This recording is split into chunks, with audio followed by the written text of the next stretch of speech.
Hi, I'm Meredith Bell, President of Performance Support Systems. If you're a business owner or executive committed to developing a stronger workforce, I have both good news and bad news for you. First, the bad news. While you may have outstanding training programs in place right now, if they do not include long-term reinforcement and support, you are not getting a solid return on your investment.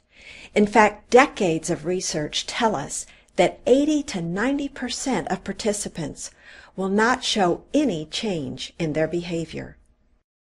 You see, the problem is that under the pressure of actual work, most people don't consciously think about how to act. They just act.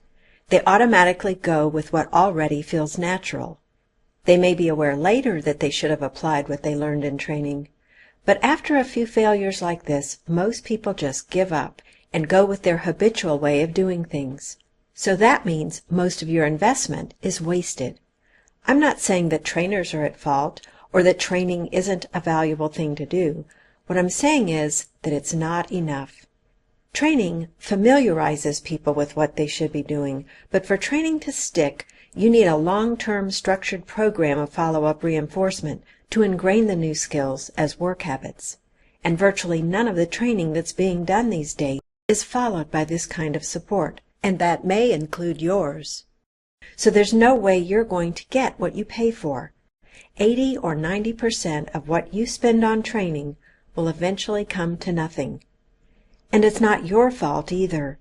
If you don't understand what's happening in the brain when someone ingrains a skill, you won't appreciate why the long-term follow-up is necessary, or what an effective follow-up program should look like. And you certainly aren't going to make that kind of investment without knowing why you have to do it and what will work. So that's the bad news. The good news is that my business partner, Dr. Dennis Coates, has written a brief ebook that presents the facts clearly without all the scientific jargon.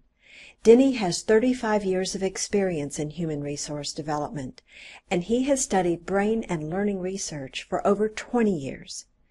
This ebook explains what it takes to wire a person's brain for new skills. And it's free. You don't even have to register. Just download it and read it. You'll discover that the real learning has to happen on the job after classroom instruction is over. And you'll find out what you need to do to help people change their behavior. There are technologies already available that support the necessary follow-through, and Denny explains these as well. So get the ebook now. You'll see that making training stick doesn't have to be as complicated or as expensive as you might think.